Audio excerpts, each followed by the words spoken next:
Hello, good evening. Welcome to my YouTube channel.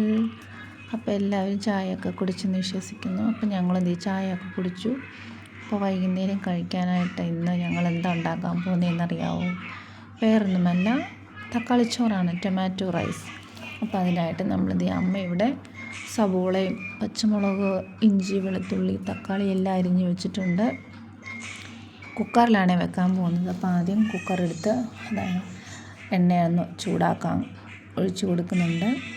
അത് ചൂടായി വരുമ്പോഴത്തേന് നമ്മുടെ തക്കാളി ചോറിന് മെയിനായിട്ട് വേണ്ടത് മസാലയാണല്ലോ. പട്ട, ഗ്രാമ്പൂ, മസാല, പെരുംജീരകം. ഇതാണ് തക്കാളി ചോറിൻ്റെ മെയിൻ. ഒരു ടേസ്റ്റ് മണമൊക്കെ കിട്ടണമെങ്കിൽ ഇത് മെയിനായിട്ട് ഇടണം.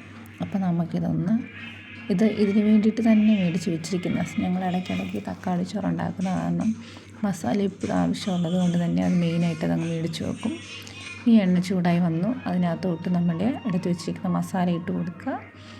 പിന്നെ അത് കഴിഞ്ഞ് അരിഞ്ഞ് വെച്ചിരിക്കുന്ന തക്കാളി, പച്ചമുളക്, സബോള എല്ലാം കൂടി ഇട്ടൊന്ന് നന്നായിട്ട് വഴറ്റി കൊടുക്കുക. തക്കാളി ചോറെന്ന് പറയുമ്പോൾ തന്നെ തക്കാളിയാണ് മെയിനായിട്ട് വേണ്ടത്. പിന്നെ തക്കാളിക്കൊക്കെ വിലയുള്ളത് കാരണം അധികമൊന്നും എടുത്തില്ല. മുഴുത്ത അത്യാവശ്യം സൈസുള്ള ഒരു തക്കാളി അരിഞ്ഞിട്ടു, അത് മതി. പിന്നെ നമ്മുടെ കുഞ്ഞരി, പൊന്നിയരി, ഇതാണ് തക്കാളി ചോറ് ഉണ്ടാക്കാൻ പറ്റിയത്. കുഞ്ഞരി അത് ഞാൻ 1 മണിക്കൂർ വെള്ളത്തിലിട്ട് ഒന്ന് കുതിർത്ത് വെച്ചിട്ടുണ്ട്. കഴുകി റെഡിയാക്കി വെച്ചേക്കുവാണേ. ഇനി നമുക്ക് ഇഞ്ചി, വെളുത്തുള്ളി ഇവിടെ പേസ്റ്റും പിന്നെ അതിൻ്റെ കൂടെ ചെറിയ കഷ്ണം പച്ചമുളകും കൂടെ ഇട്ടൊന്ന് ചതച്ച് കൊടുത്തിട്ടുണ്ട്. അതും കൂടെ നമുക്ക് ഈ വഴറ്റിയതിനകത്തോട്ട് ഇട്ട് കൊടുക്കാം. ഇനി നന്നായിട്ടൊന്ന് വഴറ്റിയ ശേഷം ആദ്യം ഒന്ന് വഴറ്റി വരട്ടെ, എന്നിട്ട് നമുക്ക് ബാക്കി പറയാം.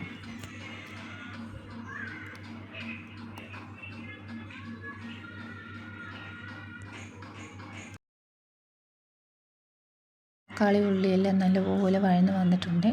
ഇനി നമുക്കതിനകത്തോട്ട് മല്ലിപ്പൊടി പോട്ടെ, മഞ്ഞൾപ്പൊടി, മുളക്, പച്ചമുളകും കൂടി ഇട്ടേക്കുന്നത് കാരണം അധികമൊന്നും നമുക്ക് മുളക് പൊടി ഇടണ്ട. എരി വേണ്ടവർക്ക് വേണമെങ്കിൽ 1-1.5 സ്പൂൺ ഇടാം.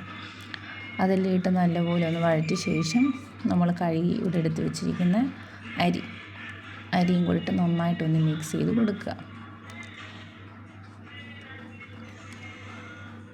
കണ്ടില്ലേ? ഇതാണ് ഈ 2 ഗ്ലാസ് അരി എന്ന് പറയുമ്പോൾ ഞാൻ ഈ ഗ്ലാസിൻ്റെ അളവിനാണ് കൊടുത്തിരിക്കുന്നത്. അപ്പോൾ 2 ഗ്ലാസ് അരിക്ക് നമുക്ക് 4 ഗ്ലാസ് വെള്ളമാണ്. 4-4.5 ഗ്ലാസ്സോ വെക്കാം, എന്നാലേ വേഗത്തുള്ളൂ. 2 ഗ്ലാസ് അരിയല്ലേ. അപ്പോൾ ഒരുപാട് ഇടുമ്പോൾ അതനുസരിച്ച് 1 ഗ്ലാസും കൂടെ കൂട്ടി നമുക്ക് ഒഴിച്ചു കൊടുക്കാം. അപ്പോൾ 2 ഗ്ലാസ് അരിക്ക് 4-4.5 ഗ്ലാസ് വെള്ളം. പിന്നെ ഞാൻ വഴറ്റാൻ നേരം കറിവേപ്പില ഇടാൻ മറന്നുപോയി. അപ്പോൾ അതും കൂടെ ഒന്ന് ഇട്ട് കൊടുക്കാം. മല്ലിയില ഇല്ലായിരുന്നു, അതുണ്ടെങ്കിൽ ഏകദേശം ഒന്ന് ബിരിയാണിയുടെ ടേസ്റ്റ് മണമൊക്കെ വരും. അങ്ങനെ നമ്മളുടെ തക്കാളിച്ചോറ് ഇവിടെ റെഡിയായി വന്നിട്ടുണ്ട്. 4-5 വിസിൽ വേണം, കാരണം 2 ഗ്ലാസ് അരിയും അത് ആ വെള്ളമൊക്കെ ഒന്ന് പറ്റി വരണ്ടേ. അങ്ങനെ 5-6 വിസിലാണ് നമ്മൾ തക്കാളിച്ചോറ് വേവിച്ചെടുത്തത്. കണ്ടില്ലേ? മസാലയും പച്ചമുളകും കറിവേപ്പിലയും എല്ലാം മണ്ടയിൽ ഇങ്ങനെ പൊങ്ങിക്കിടപ്പുണ്ട്. കാണുമ്പോൾ തോന്നുന്നുണ്ട് എനിക്ക് എരി ഉണ്ടെന്ന് എനിക്ക് മനസ്സിലായി. കാരണം ഞാൻ 1.5 ടേബിൾ സ്പൂൺ മുളകായിട്ടത്, പച്ചമുളകും ഉണ്ടായിരുന്നു. അപ്പോൾ എല്ലാം കൂടെ ആയപ്പം അത്യാവശ്യം എരിയുണ്ടെന്ന് തോന്നുന്നു. കണ്ടില്ലേ? ബിരിയാണി പോലെ തന്നെ ഇരിപ്പുണ്ട്. ഇനി നമുക്കിതൊരു വേറൊരു പാത്രത്തിനകത്തോട്ട് മാറ്റി കൊടുക്കാം. ഇനി ഇതിൻ്റെ കൂടെ സൈഡ് ഡിഷായിട്ട് കഴിക്കാനായിട്ട് ഒന്നീ മുട്ടയോ ഇല്ലെങ്കിൽ അച്ചാറോ കൊടുക്കാം. ഞങ്ങളിപ്പം സലാഡാണ് ഉണ്ടാക്കിയത്. അപ്പോൾ ഇതൊക്കെ കൂട്ടിയാണ് ഞങ്ങൾ ഇന്നത്തെ തക്കാളിച്ചോറ് കഴിച്ചത്. അപ്പോൾ വീഡിയോ ഇഷ്ടപ്പെട്ടെങ്കിൽ ലൈക്ക് ചെയ്യുക.